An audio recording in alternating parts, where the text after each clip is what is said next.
नमस्कार दोस्तों, library science की ऑनलाइन क्लासेज में आपका स्वागत है। दोस्तों यूट्यूब के माध्यम से आपके लिए बेहतरीन से बेहतरीन स्टडी मटेरियल जो है वो आप लोगों के लिए डाल चुके हैं। उम्मीद करता हूं दोस्तों कि वो आपको पसंद आ रहा है। आप जितना इस मटेरियल को जितनी बार आप देखेंगे उतना ही आपके लिए लाइब्रेरी एंड इंफॉर्मेशन साइंस का जो टॉपिक्स हैं दोस्तों वो सारे आपके क्या हो जाएंगे, कंठस्थ हो जाएंगे। आप यूँ समझो दोस्तों कि ये जो साधारण सा मटेरियल है, यूँ समझ लीजिएगा कि इसको आप जितनी जितनी बार इसका रिटर्न नोट्स बनाओगे या आप ये जो बिंदु है इनके लिए आप कोई सब्स्टिट्यूट बुक खरीदोगे और आने वाले टाइम में जल्दी मार्केट में हमारी एक और किताब आ रही है, तो उस किताब की सहायता से भी अगर आप इनको पढ़ोगे तो खूब सारी चीज़ें हैं जो वो क्या हो जाएंगी, आपकी क्लियर हो जाएंगी। दोस्तों पहले भी आपने ने बोला है कि आपको लाइब्रेरी साइंस का जो बेहतरीन स्टडी मटेरियल है वो आपको हमारे यूट्यूब चैनल के माध्यम से मिलेगा और पूर्व में भी डाला है, आगे भी डालते रहेंगे। जब भी आपका एग्जाम शेड्यूल जो है जारी होगा उस दौरान आपके लिए बेहतरीन से बेहतरीन प्रयास जो है वो दोस्तों करते रहे हैं और आगे भी क्या है करते रहेंगे। आप भी अपनी मेहनत को लगातार बनाए रखिए और साथ ही बिना किसी झिझक के या बिना किसी टिप्पणियों को ध्यान में रखते हुए आप तो अपने कर्म कीजिए। दोस्तों कर्म का ही फल है कि आप ज़्यादा नहीं कर पाए तो यूजीसी नेट जैसे एग्जाम को भी अगर आप क्वालिफाई करने में कामयाब हुए तो आप यूँ समझो कि आप नॉर्थ इंडिया यानी उत्तर भारत के उन लोगों में शामिल हो जाएंगे जो लाइब्रेरी एंड इंफॉर्मेशन साइंस जैसे एक अलग प्रकार के सब्जेक्ट में आप क्या रखते हैं, नेशनल एलिजिबिलिटी रखते हैं। तो प्रयास लगातार कीजिए। आप हमारे चैनल पे नए हैं तो दोस्तों के साथ में इसका लिंक जरूर शेयर कीजिए, सब्सक्राइब कीजिए। आगे बात करेंगे दोस्तों, आज अपन जिस टॉपिक की चर्चा करने जा रहे हैं वो अपना टॉपिक रहेगा ISBN। दोस्तों ISBN और यूँ समझो ISSN और ISBD, इनसे एक पक्का प्रश्न आने की क्या रहेगी, संभावना रहेगी। कुछ एक एग्जाम ऐसे हैं दोस्तों जैसे JTO एग्जाम 2017 जो राजस्थान यूनिवर्सिटी के द्वारा आयोजित किया जाता है, वहां पर ISBN, ISSN और ISBD इन तीनों से क्या है प्रश्न पूछे गए हैं। यहाँ पर दोस्तों आप और भी कई चीजें याद रखना चाहें तो आप ISDN, ISRN ऐसी कई चीजें क्या रख सकते हैं, याद रख सकते हैं। तो आज का अपना जो बिंदु है उस पर चर्चा करेंगे, उसके बारे में विस्तृत बात करेंगे। तो सबसे पहले तो दोस्तों आज का अपना टॉपिक बना लेते हैं। आज का जो अपना टॉपिक रहेगा वो रहेगा ISBN। आज का अपना टॉपिक रहेगा दोस्तों वो रहेगा क्या, ISBN। सबसे पहले तो पूछा जाएगा कि ISBN का पूरा नाम क्या है। ISBN का पूरा नाम क्या है, ये बना कब था, या इसको बनाने वाला व्यक्ति कौन था, या पूछा जा सकता है एग्जाम में कि फादर ऑफ ISBN किसे कहा जाता है। अगर बात करें दोस्तों भारत में ISBN की, तो भारत में ISBN कब से शुरू होता है, ये सारी चर्चा अपन आज की वीडियो में क्या करेंगे, करने वाले हैं। तो आप वीडियो को शुरू से लेकर अंत तक लगातार देखते रहिए और जो भी यहाँ पर अच्छी चीज हो उसको क्या कीजिए, सीखने की कोशिश कीजिए। सबसे पहले तो दोस्तों बात कर लेते हैं इस ISBN का पूरा नाम। तो इस ISBN का जो पूरा नाम है दोस्तों वो है international standard book number. International standard book number, ये क्या है, इसका पूरा नाम है। यानी इंटरनेशनल स्टैंडर्ड बुक नंबर जो है दोस्तों वो इसका क्या है, पूरा नाम है। यानी कहने का मतलब सबसे पहली बात कि इंटरनेशनल स्टैंडर्ड बुक नंबर इसका पूरा नाम है। ये बनता कब है, कितने डिजिट का होता है, जब शुरू में ये बना था तब ये कितने डिजिट का था, वो सारी चर्चा अपन आज की क्लास में करते हैं। तो सबसे पहले तो दोस्तों ये इसका पूरा नाम है, यानी इंटरनेशनल स्टैंडर्ड बुक नंबर जो है वो इसका क्या है, पूरा नाम है। बात करेंगे दोस्तों इसको सबसे पहले बनाने वाले व्यक्ति की, तो आप इसको यूं याद रखिएगा, सबसे पहले बनाने वाला व्यक्ति जो था वो था दोस्तों गॉर्डन फोस्टर नाम का एक व्यक्ति था जिसका नाम था गॉर्डन फोस्टर नाम का एक व्यक्ति था। और ये गॉर्डन फोस्टर जो है दोस्तों ये सबसे पहले इस ISBN का निर्माण कर लेता है सन 1967 में। कुछ किताबों में दोस्तों यहाँ पर लिखा रहेगा गॉर्डन फोस्टर का लिखा रहेगा 1965। तो मैं आपको दोनों चीजें बता देता हूँ। देखो ये गॉर्डन फोस्टर नामक व्यक्ति थे, ये अमेरिका में एक कॉलेज का नाम आपको याद रखना है दोस्तों। कॉलेज का नाम है वो आपको याद रखना है, ये है ट्रिनिटी कॉलेज। ये ट्रिनिटी कॉलेज कहाँ है अमेरिका में, तो वो भी आप याद रखिएगा दोस्तों। ये ट्रिनिटी कॉलेज जो कि ओहायो डबलिन अमेरिका में स्थित है। ओहायो डबलिन अमेरिका में क्या है भाई, ये स्थित है। ये यहाँ पर, ये मतलब कौन यहाँ पर, तो आप याद रखेंगे गॉर्डन फोस्टर। ये यहाँ पर सर्वप्रथम क्या करते हैं, ये यहाँ पर स्टेनर्स के लिए स्टेनर्स के लिए या फिर स्टेनर्स के अलावा बात करें तो दूसरा नाम आपको याद रखना है दोस्तों, बुक सेलर्स के लिए। स्टेनर्स के लिए या फिर बुक सेलर्स के लिए, स्टेनर्स के लिए या फिर बुक सेलर्स के लिए क्या करते हैं, सबसे पहले ISBN को SBN नाम से बनाते हैं। ISBN को किस नाम से बनाते हैं, SBN नाम से बनाते हैं। दोस्तों ये SBN क्या होता है तो उसकी भी अपन चर्चा कर लेते हैं।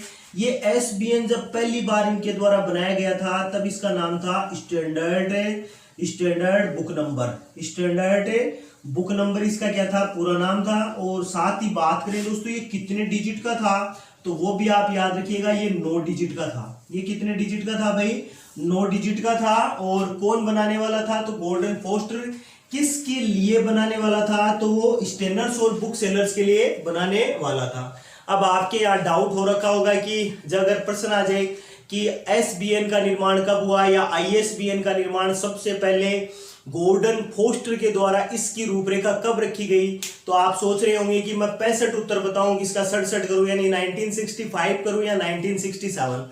तो आपको याद रखना है दोस्तों, ये 65 में क्या करते हैं, यानी 1965 में ये इसका प्रारूप तैयार करते हैं। इसका क्या तैयार कर लेते हैं भाई, प्रारूप तैयार कर लेते हैं। कौन तैयार करते हैं तो गॉर्डन फोस्टर तैयार करते हैं। और इस प्रारूप को ये 1967 में क्या कर देते हैं, पूर्णतया निर्मित कर देते हैं या बना देते हैं। तो सबसे पहला जो आपके दिमाग में यहाँ सवाल बन रहा होगा वो आपको याद रखना है दोस्तों कि गॉर्डन फोस्टर के द्वारा ISBN को SBN नाम से कब बनाया गया, तो वो आप याद रखेंगे कब बनाया गया तो 1967 में क्या था, इसको बनाया गया था। क्या नाम रखा गया तो वो आप जरूर याद रखिएगा दोस्तों, SBN नाम रखा गया, यानी स्टैंडर्ड बुक नंबर। किसके लिए बनाया गया तो स्टेनर्स, और बात करें दोस्तों तो बुक सेलर्स के लिए क्या था, इसको निर्मित किया गया था। अब आगे बढ़ते हैं देखो, इसी SBN या ISBN का जो स्वरूप था इसमें बड़ा काम करने वाला व्यक्ति कौन था तो वो आप याद रखेंगे यूके का एक व्यक्ति। यूके बोले तो दोस्तों ब्रिटेन के एक व्यक्ति जिनको फादर ऑफ ISBN कहा जाता है। यूके के एक व्यक्ति हैं, व्यक्ति का नाम आपको जरूर याद रखना है दोस्तों, ये है डेविड विटकर जो है दोस्तों, डेविड विटकर जो है वो ISBN के क्षेत्र में सबसे पहले, यानी काम तो सबसे पहले गॉर्डन फोस्टर कर देता है, लेकिन इसमें महत्वपूर्ण आयाम स्थापित करने वाले, महत्वपूर्ण आयाम यानी महत्वपूर्ण आयाम से यहाँ आप ले होंगे, महत्वपूर्ण कार्य करने वाले व्यक्ति जो थे वो कौन थे भाई, डेविड विटकर थे। अब आपसे प्रश्न पूछा जा सकता है दोस्तों डेविड विटकर कहाँ के थे, तो डेविड विटकर यूके यानी ब्रिटेन के थे। और ये कब शुरू करते हैं इस प्रकार, ये तो ये भी आप याद रखिएगा, ये भी 1967 में क्या करते हैं, शुरू करते हैं। यानी जो काम सबसे पहले गॉर्डन फोस्टर ने शुरू किया था उसको बढ़ावा देने का काम कौन करते हैं, डेविड विटकर करते हैं। दोस्तों महत्वपूर्ण कार्य करने के कारण फादर ऑफ ISBN की संज्ञा किसे दी जाती है, तो वो भी आप याद रखिएगा दोस्तों, फादर ऑफ ISBN की संज्ञा डेविड विटकर को दी जाती है। किसको दी जाती है दोस्तों, तो आपको याद रखना है डेविड विटकर को क्या कहा जाता है, फादर ऑफ ISBN कहा जाता है। ये शुरुआती चरण है दोस्तों, गॉर्डन फोस्टर जिस काम को शुरू करते हैं उस काम को बढ़ावा देने का काम कौन कर देते हैं, डेविड विटकर कर देते हैं। यानी एक शुरुआती चरण था, और शुरुआती चरण में 2 ही सन आपको याद रखना है, वो एक तो 1967, दोनों के लिए आपको याद रखना है गॉर्डन फोस्टर और डेविड विटकर। अब अपन बात करते हैं अमेरिका में इस काम को शुरू कौन करता है, तो उसकी भी अपन यहाँ क्या कर लेते हैं, चर्चा कर लेते हैं। तो देखो अमेरिका में अगर बात करें अपन इस कार्य की, अमेरिका में अगर बात करें दोस्तों ISBN की, तो आप याद रखिएगा अमेरिका में जो है वो ISBN जो SBN नाम से ही क्या था उस समय जारी था, SBN नाम से क्या था भाई, जारी था।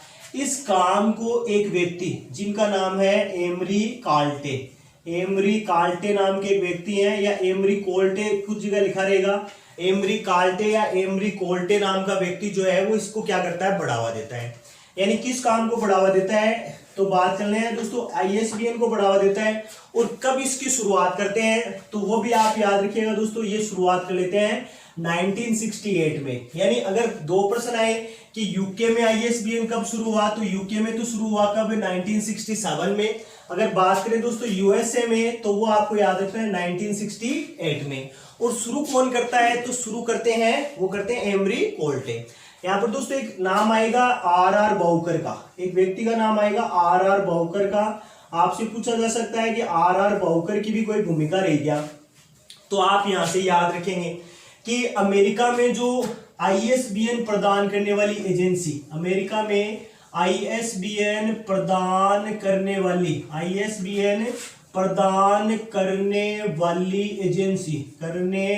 वाली एजेंसी, एजेंसी के निर्देशक, एजेंसी के निर्देशक किसे बनाया गया, तो एजेंसी का जो निर्देशक है, जो कहाँ काम करती है, अमेरिका में काम करती है, यानी USA में काम करती है, उसका निर्देशक जो है दोस्तों वो किससे बनाया गया, वो आर बाउकर को ही क्या था भाई, बनाया गया था। ये इंपॉर्टेंट है दोस्तों, UGC नेट में पूछा गया है, तो आप इसको याद रखेंगे। आर बाउकर जो है दोस्तों वो किस क्या बना दिए जाते हैं, अमेरिका में ISBN प्रदान करने वाली जो एजेंसी है, उस एजेंसी का निर्देशक किसे बनाया जाता है, उस एजेंसी का निर्देशक आर बाउकर को ही बनाया जाता है।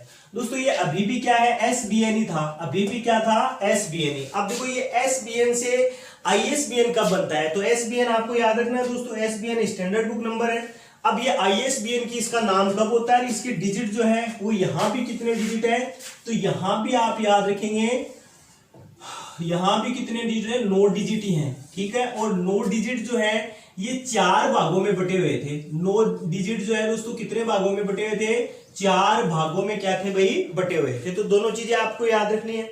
अब अगर बात करें दोस्तों तो 1970 में यानी सन 1970 में यहां पर एक नाम आएगा दोस्तों ISO।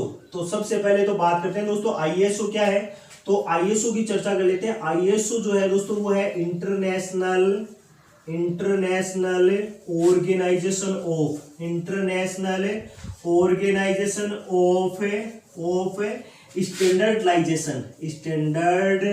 स्टैंडर्डाइजेशन जो है, स्टैंडर्डाइजेशन इसका पूरा नाम है। यानी इसको आप हिंदी में ले लो दोस्तों, इसको किसको हिंदी में ले लो, ISO को आप हिंदी में लो, तो ISO को हिंदी में बन जाएगा, ये बन जाएगा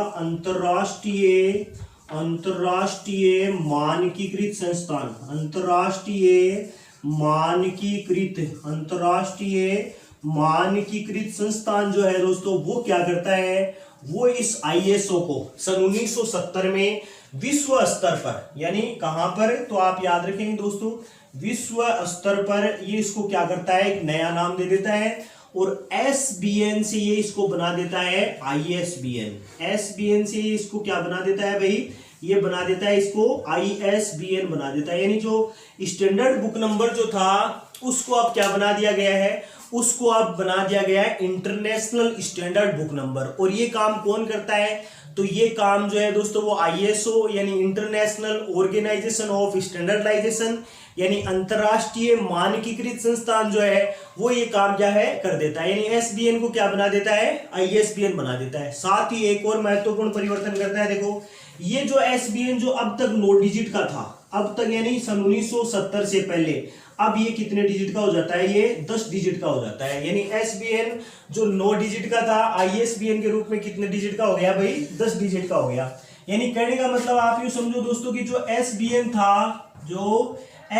था अब वो अपने मूल रूप ISBN में आ गया।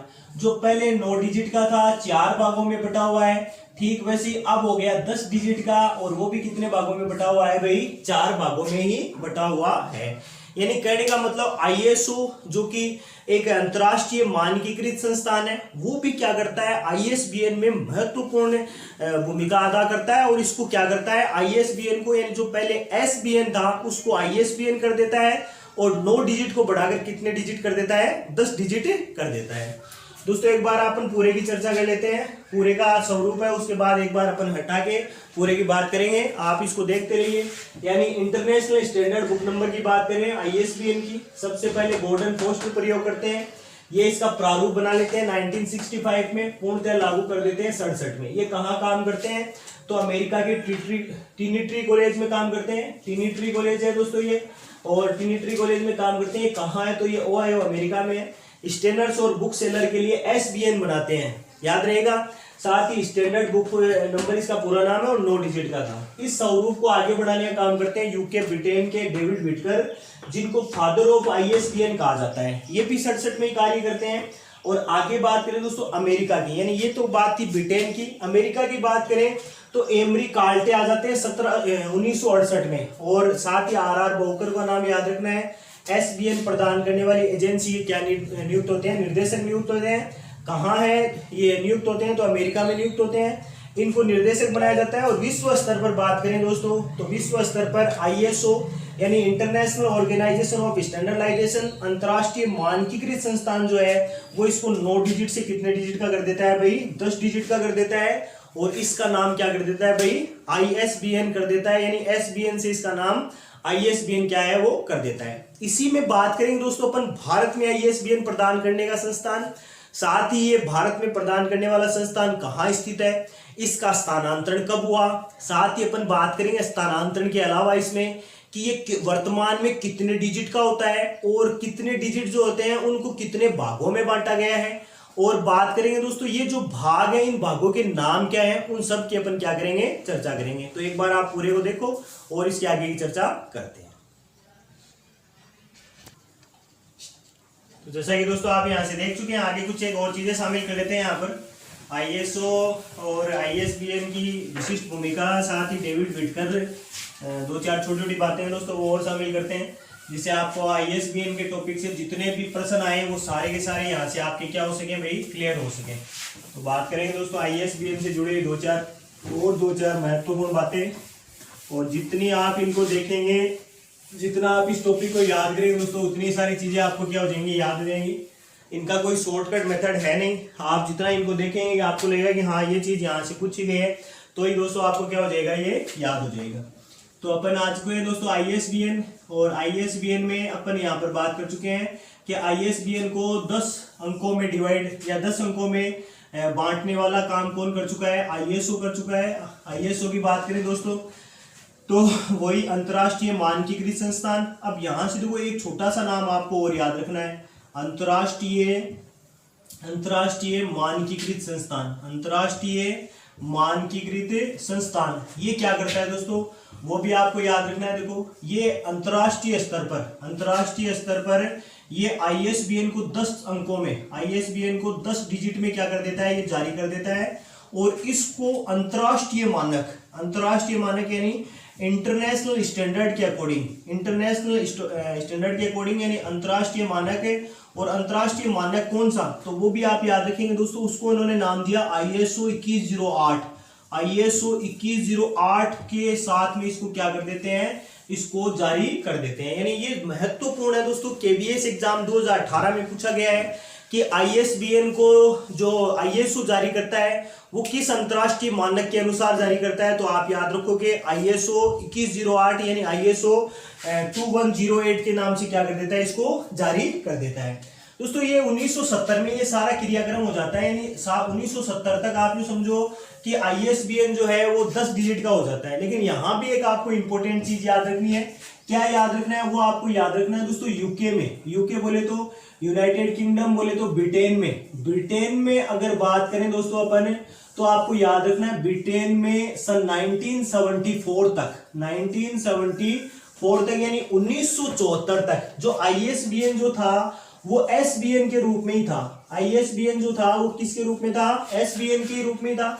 यानी यहां पर 1974 तक की बात करें दोस्तों तो वो यहाँ पर स्टैंडर्ड बुक नंबर के नाम से ही था। और साथ ही बात करें तो ये जो कि 10 डिजिट का हो चुका था वो यहाँ भी कितने डिजिट का था, अब भी 9 डिजिट का ही था। यानी दो चीजें आपको जरूर याद रखनी है, यूके याद रखना है 1974 का, SBN नाम था 9 डिजिट में ही था। जबकि यहाँ ISO जो है वो 10 डिजिट का कर देता है इसको। और कहाँ है ये, मतलब मूलतः कहाँ शुरू होने लग जाता है, तो ये मूलतः जो है वो USA अमेरिका में क्या है भाई ये शुरू हो जाता है। बात करेंगे दोस्तों इसके वर्तमान में डिजिट की संख्या, वर्तमान में इसके डिजिट की संख्या, तो वो भी आपको याद रखनी है दोस्तों। वर्तमान में ISBN यानी इंटरनेशनल स्टैंडर्ड बुक नंबर जो है दोस्तों वो 13 डिजिट का है। वो कितने डिजिट का है, वो 13 डिजिट का है। और इसको 13 डिजिट का कब किया गया, तो वो आप याद रखिएगा दोस्तों, इसको 10 से 10 से 13 अंकों का, 10 से 13 अंकों का करने में महत्वपूर्ण भूमिका किसकी रही और इसको कब किया गया, तो वो आप याद रखिएगा, महत्वपूर्ण भूमिका किसकी रही और किसने किया, तो वो भी एक बात करेंगे दोस्तों। ये किया गया जनवरी 2007 में, जनवरी 2007 में किया गया, जनवरी 2007 में इसको कितने डिजिट का कर दिया गया, 13 डिजिट का कर दिया गया, यानी 10 से हटा के कितना कर दिया, 13 डिजिट का कर दिया। और इसको 13 डिजिट का करने में महत्वपूर्ण भूमिका, तो वो आप याद रखेंगे दोस्तों, RRRLF यानी राजा राम मोहन राय लाइब्रेरी फाउंडेशन, राजा राम मोहन राय लाइब्रेरी फाउंडेशन की क्या रही, लाइब्रेरी फाउंडेशन की महत्वपूर्ण भूमिका रही। राजा राम मोहन राय लाइब्रेरी फाउंडेशन की क्या रही भाई, महत्वपूर्ण भूमिका रही। यानी आपसे अगर कोई प्रश्न कर ले कि ये 10 डिजिट का कब तक था, तो आप याद रखेंगे दिसंबर 2006 तक 10 डिजिट का था। और 13 का कब हो गया, तो वो आप याद रखिएगा दोस्तों, 13 का हो गया जनवरी 2007 में कितने डिजिट का हो गया, 13 डिजिट का हो गया। अब आपसे यहां से प्रश्न पूछा जा सकता है दोस्तों कि ये 13 डिजिट जो है ये कितने भागों में बटे हुए थे, तो आप याद रखेंगे दोस्तों ये 5 भागों में बटे हुए थे। ये कितने भागों में बटे हुए थे, 5 भागों में ये क्या थे भाई, बटे हुए थे। अब यहाँ चर्चा कर लेते हैं दोस्तों 5 भागों की भी। तो आप याद रखेंगे, देखो यहाँ से 13 अंक, यानी बात करें तो 13 अंक, और ये 13 अंक जो है वो कितने भागों में, तो आप याद रखेंगे दोस्तों 13 अंक जो है वो 5 भागों में क्या थे, बटे हुए थे। अब देखो आप इनको कैसे याद करें, तो आप इनको ऐसे याद रख सकते हैं, देखो यहाँ आप इनको याद रख सकते हैं 3 2 5 और साथ में 2 और 1, यानी 3 2 5 2 और 1। इसको आप कैसे रख सकते हैं, ऐसे याद रख सकते हैं। कैसे याद रखेंगे, यानी जो पहला उसमें तो है 3 डिजिट, दूसरे में है 2 डिजिट, और तीसरे भाग में 5 डिजिट, चौथे में 2 डिजिट, और जो अंतिम भाग है उसमें कितने डिजिट है, उसमें 1 डिजिट है। अब देखो इनका नाम क्या है, उसकी भी अपन बात कर लेते हैं। यानी सबसे पहले बात करें दोस्तों, तो सबसे पहला है EAN, यानी यह है European article number, European article number है ये पहला, 1। अब कितने डिजिट है लोगों इसमें भी, तो आप याद रखेंगे दोस्तों ये 3 डिजिट में बटा हुआ है।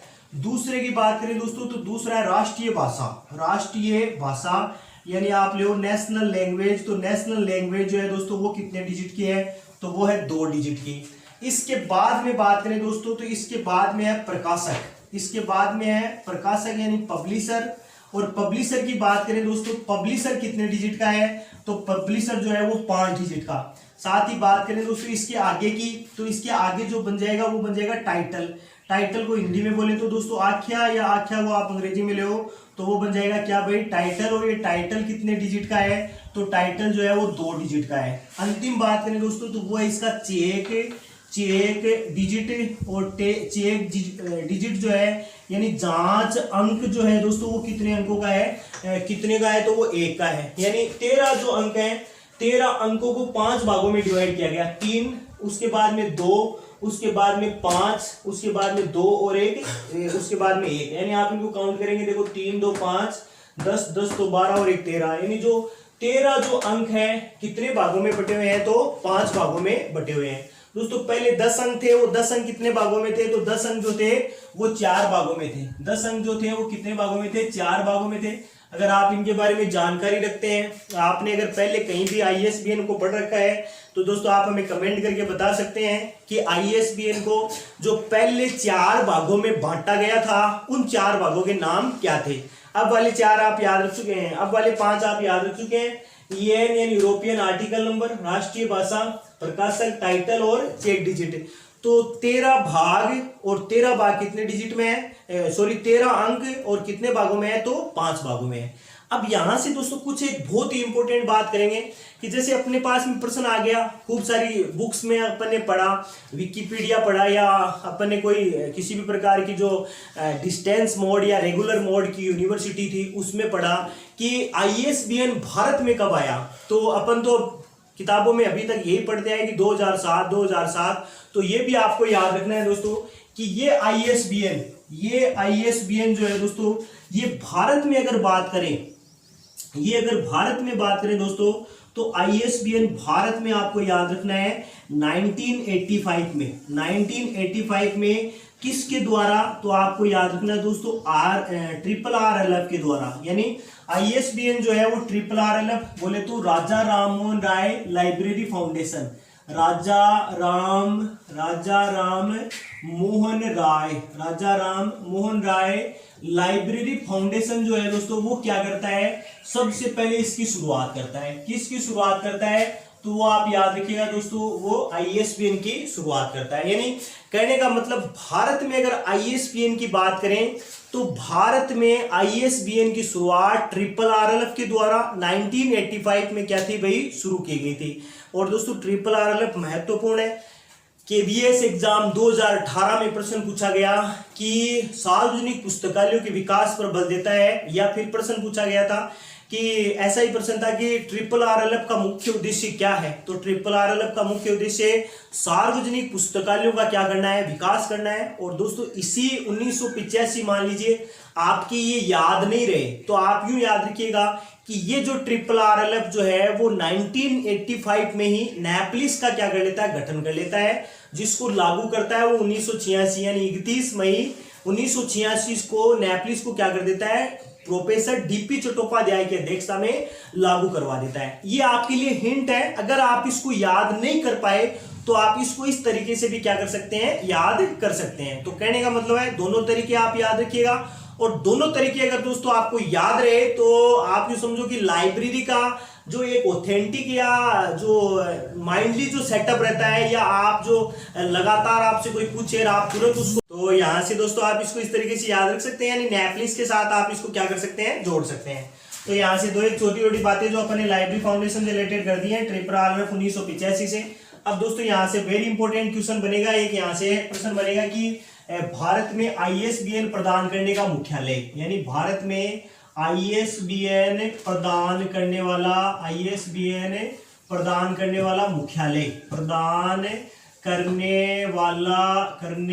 मुख्यालय, तो वो आप जरूर यहां से याद रखिएगा दोस्तों, करने वाला मुख्यालय या प्रधान कार्यालय कहाँ है, तो वो आप याद रखिएगा दोस्तों। ये ISBN का मुख्यालय चेंज हुआ है, ना कि RRRLF का। यानी आप यहां से एक बात तो समझ चुके हैं कि ये जो जारी करता है भारत में, ये करता है RRRLF। अब RRRLF का मुख्यालय यानी किसका मुख्यालय, तो ISBN प्रदान करने का मुख्यालय, वो देखो जब 1985 में शुरू हुआ था तब तो आपको याद रखना है ये हो गया था, कहां से शुरू होता था, तो ये शुरू होता था कलकत्ता से। यानी कहां से जारी होता था, तो कलकत्ता से जारी होता था। अब ये कलकत्ता इसका प्रधान कार्यालय है, किसका प्रधान कार्यालय है, तो RRRLF का, यानी राजा राम मोहन राय लाइब्रेरी फाउंडेशन का। अब यहां से प्रश्न आपसे पूछा है कि इसको स्थानांतरित कब कर दिया गया, तो आप याद रखिएगा सन 2011 से RRRLF का ISBN प्रदान करने वाला मुख्यालय जो है दोस्तों, वो किसको कर दिया गया, वो नई दिल्ली को कर दिया गया। वो किसको कर दिया गया, तो वो आप याद रखिएगा दोस्तों, वो किसको कर दिया गया भाई, नई दिल्ली को। यानी कहने का मतलब यही है कि ISBN जो 1985 से शुरू हुआ, कलकत्ता से जारी किया गया, लेकिन बात करें इसका मुख्यालय कब स्थानांतरित हुआ, तो दोस्तों ये RRRLF का मुख्यालय नहीं है। मैं बात पे इसीलिए जोर दे रहा हूं कि RRRLF का मुख्यालय नहीं है, बल्कि RRRLF का ISBN प्रदान करने का मुख्यालय जो है वो सन 2011 से कहां हो गया, नई दिल्ली में हो गया। तो दो चीजें दोस्तों विशिष्ट हैं और दोनों ही आपको याद रखनी है। यहां से मैं दो चीजें आपको बता देता हूं जो दोनों की क्या है, विशिष्ट भूमिका है। आप यूं समझो दोनों ही चीजें जो ISBN से रिलेटेड है, आपको वर्ल्ड में और इंडिया में दोनों चीज याद रखनी है। देखो बात करें ISBN, अगर वर्ल्ड में बात करें ना, अगर विश्व में बात करें तो विश्व में तो आप याद रखोगे ISO को, यानी ISO जो है वो एक एजेंसी के रूप में क्या करता है, ISBN प्रदान करने का काम करता है। यानी ISO जो है वो विश्व स्तर पर ISBN प्रदान करने की क्या एक एजेंसी है। और अगर बात करें दोस्तों भारत में, तो भारत का आप जरूर याद रखिएगा, भारत में RRRLF जो क्या है ISBN प्रदान करने की एक एजेंसी के रूप में कार्यरत है। और भारत में इसका कार्यालय कहाँ है, RRRLF का ISBN प्रदान करने वाला, तो वो आप याद रखेंगे दोस्तों, वो है नई दिल्ली। और नई दिल्ली में कब से है तो वो आप याद रख लेंगे सन 2011 से। तो छोटा सा मटेरियल है दोस्तों, एक या दो बार आप पूरा वीडियो देखेंगे तो इतने में आपको सारी बातें याद हो जाएंगी। ISBN के वीडियो दोस्तों यूट्यूब पर बहुत ही कम है। हमारा प्रयास यही है कि आपके लिए बेहतरीन से बेहतरीन जो स्टडी मटेरियल है वो आपके लिए लाएं और आने वाले टाइम में भी इससे भी अच्छा मटेरियल आपके लिए और लाते रहेंगे। एक नए वीडियो के साथ में, एक नई शुरुआत के साथ में दोबारा मिलेंगे। तब तक के लिए जय हिंद।